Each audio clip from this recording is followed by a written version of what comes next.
Hey fellas, what's up? Many of you have asked where I've been, and by many I mean absolutely zero of you have asked you where I've been. I've topped a regional here and there with Brandon, but mostly I've been in the kitchen with Biskoto cooking up a new deck for you guys. And by cooking, I mean Biskoto did 99% of the cooking and I did most of the taste testing.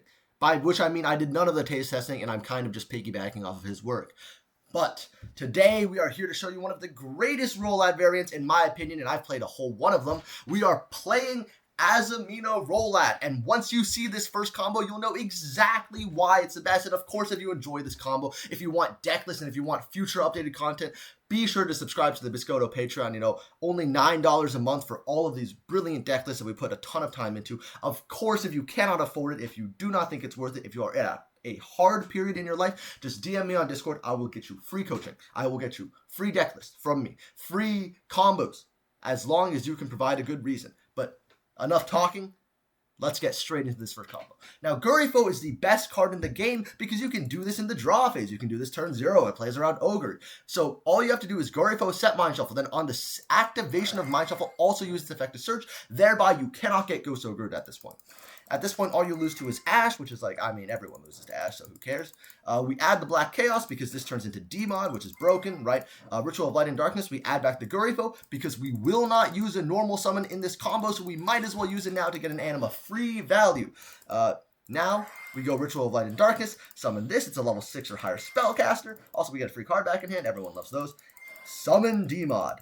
D-Mod, grab Magician Souls. And now here's the integral part of the combo. Because Diabellstar is a level 7 dark spellcaster, we can send it with Magician Souls. And then, in a little bit here, we'll Magician Souls to draw 1, make a cross sheep just to get more bodies. Ba-da-ba-da-da. Because we have a card that can be freely special summoned from the graveyard by recycling our materials, we are just going plus infinite with this Skull Summon. You know, gotta click a couple times. Ooh. Summon it, cross sheep effect to summon. And now, we get to do the fun part. We get to make Protect Code Talker into Firewall, then Protect Code summon itself back. And now, Firewall is co-linked with one monster, meaning we can add a monster back from the graveyard, and would you believe it's going to be Diabellstar. From here, we can special summon the Diabellstar by sending the card we drew earlier, Diabellstar to set Deception.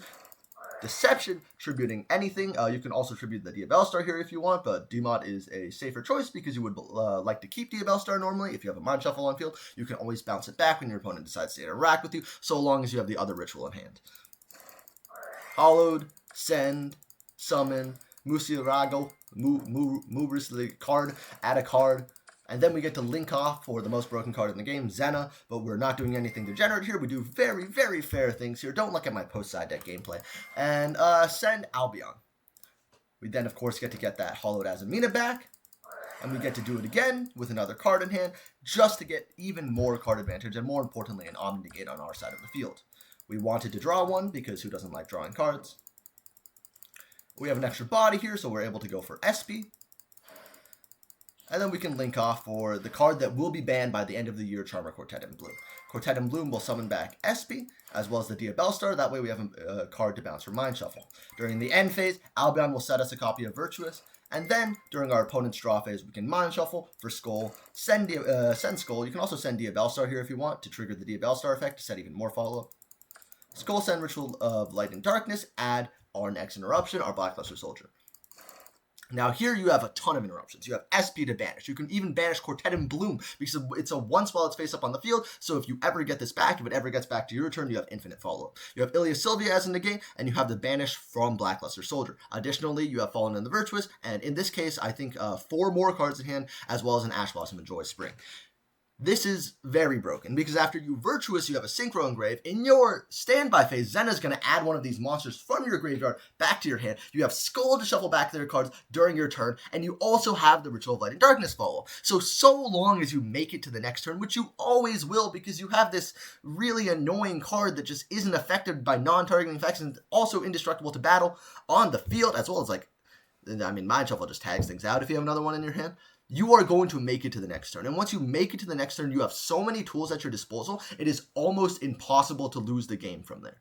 And it's ridiculous. It's absurd. It's silly. And that's what this entire deck is. Next, we can show you the Diabellstar combo. This is going to start with 2 discards. It is possible to do it with 1 discard, and that combo is on the Patreon. But if it's requested enough, we'll show it here as well. I can describe it in the comments for you guys. I'll send a replay. But we do 2 discards. We play a lot of Charmies in this deck, so it's okay. Diabellstar, set Deception, activate Deception, make Demod, grab Magician Souls. You want to know what Magician Souls can send? Oh my gosh, Souls can send Black Chaos. Isn't that crazy? Make Anima, Deception, grab Hollowed. Murusilago for Wanted. This deck is ridiculous. It's insane. It's silly. Cross Sheep. Do this entire Hollowed Azamina thing again. 1, 2, Diabellstar. Ilya Sylvia. Cross Sheep. Protect Code. Firewall. Protect Code, bring back. This is basically the standard line you'll always be doing because you always need a card back in your hand. If in certain situations you don't need both engines, Firewall can add back like an Ash Blossom. Firewall can add back Follow-Up. Firewall can add back, Degenerate Floodgates, like a spell counselor to normal summon if you're feeling it. It's very silly. You add Black Chaos here. Black Chaos to place the trap. Trap to add a discard. Oh my gosh. Skull Archfiend effect, send, grab for actual Black Chaos. Ritual of Light and Darkness, add back 2 cards, just for fun at this point. This card, send, summon this. This card, add back a card. Look at the card advantage we're getting. We're getting a spell back from this. If you use like a Fallen and the Virtuous, you can get that back. We're going to have a draw in a second. We're going to have even more draws if we decide to summon back Souls. It's getting absurd at this point. We place a second trap. Why do we place a second trap? Because we can send it for Souls. Ridiculous, right? Silly. At this point, we just have infinite bodies as well. We link off for Zena. Zena send the extra deck card. Link off for Quartet. Bring these 2 back, and then we can Souls to draw 2. At this point, we've drawn, 3 in this combo, I believe? No, sorry. Yeah, after we do the Wanted draw, we'll have drawn 3 in this combo. We have drawn 3, and we have ended on an Omni Virtuous. This card, Mind Shuffle in your draw phase. This card so that the Mind Shuffle can't be interacted with. And a Diabellstar in hand so that your Summon Skull gets infinite value. Isn't that ridiculous? Isn't that silly? Isn't that, combo-tastic? But Kevin, you're saying to me, Kevin, you can achieve an FTK with practically any card in the game. What makes this version of the deck so special? And for that, I have another replay. But mostly what it is it's intuitive, it's combo heavy, and the combos flow really well. Extenders are really, really good. Every extra body matters, and because there's such a plethora of spellcaster support in this gosh darn game, you can do anything. Selene is legal, Dark is legal, you can Dark Crash for a Grifo. Everything flows naturally into each other. It's not a combo deck where you have like 13 one-card starters, and once you get like stopped on a choke point, you lose. There are almost no choke points for this deck. Mind Shuffle is sometimes a choke point. Don't tell anyone I said that. But even if your Mind Shuffle gets stopped, you can Zena send the Skull, and the Skull will add the ritual anyways, as long as you can get there. It's ridiculous. It's silly. But we're going to do some replay analysis here. We're going to show you just how good this deck can be. We see some Branded over here. Branded is actually the best deck of all time. Unfortunately, when they start with Albion, it does kind of suck to get drolled. But it is Branded, so it doesn't really matter at the end of the day. Summon Albion, Albion banish 2, summon Grand Guignol sends Saronir sends Sword, Sword add back Fallen effect, nothing in the world other than Branded and playing infinitely, right? Main phase 3, they summoned Quem sent Cartesia, Albion, probably set the Virtuous, yep. And now here we open up Wanted, right? We play Wanted first so that they don't know that the Diabellstar is in our hand. Also because it's the draw phase and you kind of just want to do Wanted. You don't really need a spell card in your hand. That doesn't really matter. Wanted, add Diabellstar, right? Ridiculous. Corrupted Ritual Records. Why are we doing this here? Because we want more cards in hand that do more value under Diabellstar, If we add Skull Archfiend, we can go Diabellstar, send Skull Archfiend, Chainlink 1, Diabellstar, Chainlink 2, and then even if one of the cards in hand is like an Ash Blossom and Joy Spring, it no longer matters.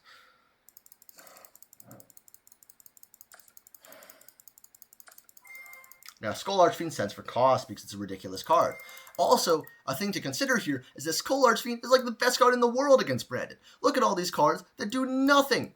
Nothing, absolutely nada, as long as you can Skull Archfiend shuffle them back, right? As long as you get rid of all their Albazes in the graveyard, what are they going to do? Also, you have to get rid of the Ecclesia, too, but like, finer details, right? It just doesn't matter so long as we can get them to a state where, like, they don't have significant interruptions, which they don't have a lot of, because a lot of the branded interruptions, Albaz, Mirror Jade is non-targeting, which normally works towards their advantage, but here it's a massive detriment.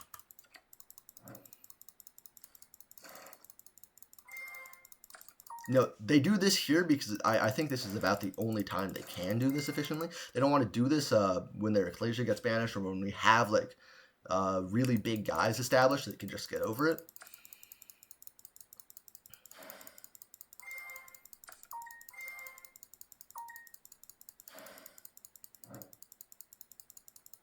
Now we get to watch as Branded does Branded gameplay. They make Dogma here because they want to shuffle back these two cards. Very smart of them, very, very forward thinking. We want those cards not in graveyard. We don't want them to have ritual access. Fantastic way to think.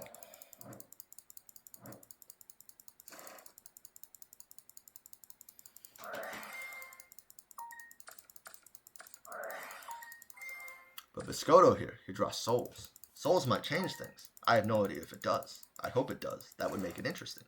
Or we just lose this game. Look at all this thinking they're all doing.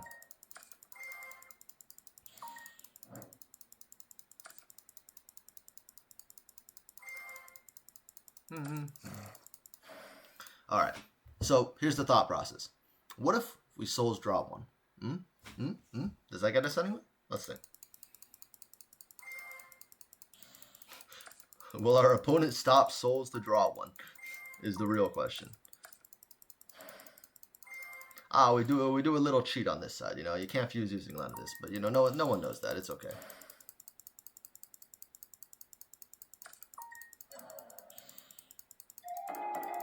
And now, unfortunately, we do lose that game, but our hand was terrible.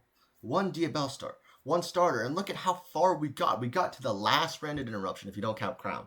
And if we had any access to Ritual in any of those 3 draws, we won that game. Isn't that crazy? This is a fantastic replay. When you see a layered board like Branded, and the only thing you open is a -1, right, is Drooling Lockbird, right? Being able to get that far is a gift. And I'm totally not hyping this up for no reason. Now, this hand is ridiculous because we open macro. We do the draw phase Gurifo line because we're playing around Drooling Lockbird. You see this very sad Drooling Lockbird in his hand. Perulia is a bit rough, so we ash it. Fua is sometimes less rough and sometimes more rough. In this hand, I believe it's a little less rough. Okay, Fua's here because he doesn't want us to make Anima. We add back. Then at this point, we make this executive decision. We can continue to play a little bit, right? We want to get at least somewhere with this combo, so we're just going to keep going. Now, we have been drooled, however. Now, being drooled is always a very sad thing, a very sad day for the community.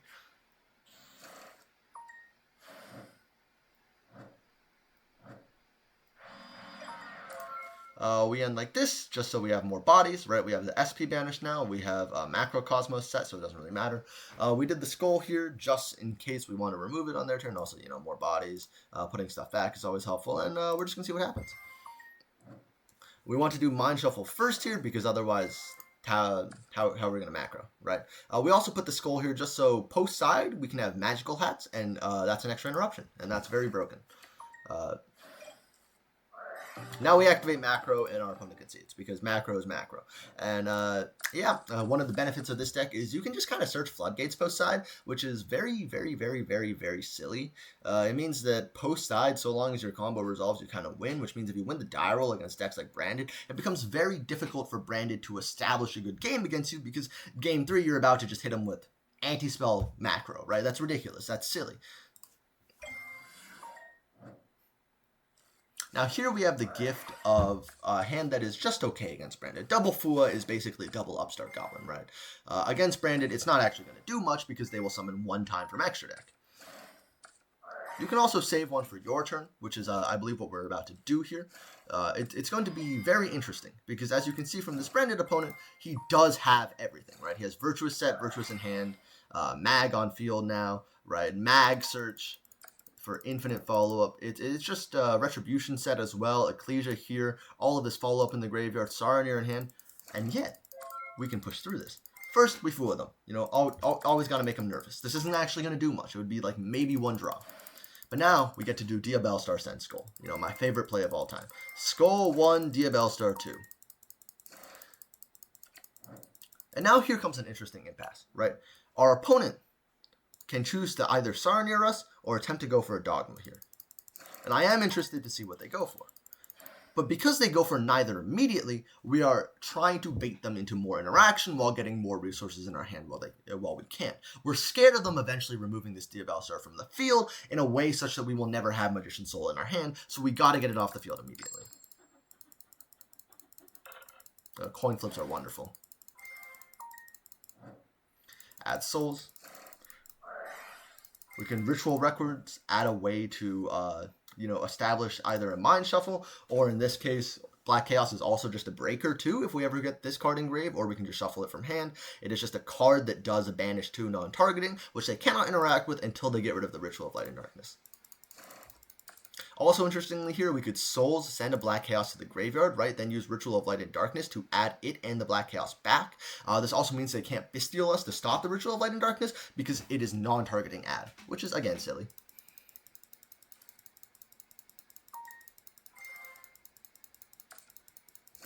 It's also for that reason that we can go for this discard here safely, because the Ritual could theoretically add it back very later. You know, at a certain point, the branded player will have to stop sitting on their hands. I would have done it before then, just because it's a non-targeting ad, which means, like, the fact that we haven't Dogma'd here yet just hurts a lot more, right? Because now we can't Saronir them efficiently. Like, we could Virtuous summon back one of their cards, but it's like, oh, that sounds bad, right? Because now we've used Virtuous and Saronir just to stop this. That seems awful. And the Mind Shuffle hasn't been used yet, so we still need the Virtuous. It's like, oh.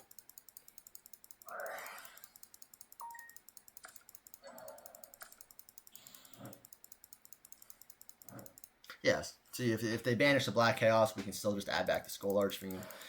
Infinite plus infinite value. Ridiculous. And the good thing about infinite value in this deck, unlike the Fallen version, is we do have outlets to put it towards. Like, you know, Deception, Diabellstar, ooh, just normal summons. At this point, the opponent is about to do that thing, where we just do a Fuse Off, and we get 2 draws from that. One of the draws is Virtuous, which is very silly. It means they will now guaranteed die this turn. Because now they Retribution put back this, but even before the Fua draws, we had another Ritual of Light and Darkness, which means we can just do it again, baby. Woo! Summon this card. Add the Ritual back from graveyard because we still have another Ritual monster in hand. Banish a card on field, face down. Now what's the Mirror Jade going to do? Nothing.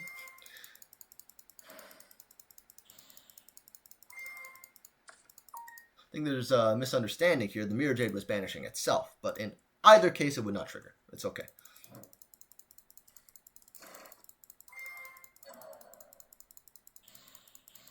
Skull Archfiend to force out the Rinbrum so that we know that they have a finite amount of bodies on their field to push through, right? Now we're not worried about going battle phase, them going Rinbrum for Fallen and Wife for Ecclesia, and then Ecclesia's a big blocker, it's annoying.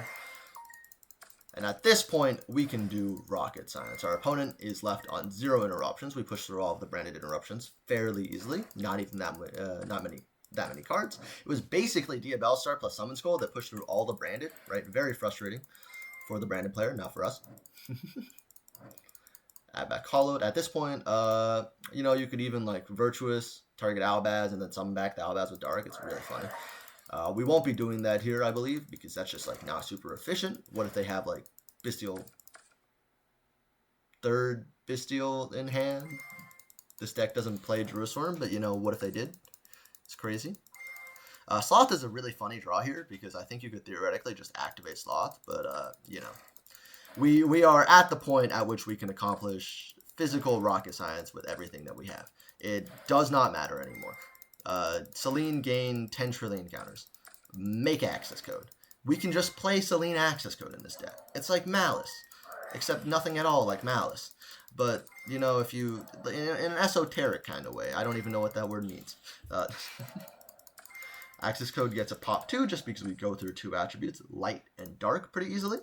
And then at this point, if we go to battle phase, we hit into this, right? That's 3,000. We hit into this. That's 45 minus 1,800. I don't know how much that is. I can't do that off the top of my head. 27, 28, 19, 53. Like double lethal. And when you see games like that, when you saw game 1 where we opened a bad hand, we went -1 card, we almost broke through the board. This deck is very efficient at breaking boards, and it is a very efficient deck at setting up boards. And also there are towers in the deck. It's everything a man could ever want. It's everything a man could ever need. Except, you know, it's got its flaws. You know, of course, as with every heavy combo deck, it does have a little bit of weakness into Cool Tune if they draw 4 hand traps. But also, there's probably not a deck in the format, except Branded, that can play it through 4 hand traps efficiently. And even Branded, it's kind of sketchy. So, if you want a cool deck with towers, if you want a deck that owns all the people that don't know how to play the game, if you want to play some nostalgia bait like I do, baby, oh my gosh, Blackluster Soldier, oh my gosh, Garifo, then play this deck. Subscribe to the Biskoto Patreon. And if you want more videos like this, leave a comment telling me what kind of video you'd like next, which combos you'd like me to leak next. And from there, we'll see. Have a great one, everybody, and see you at Nationals.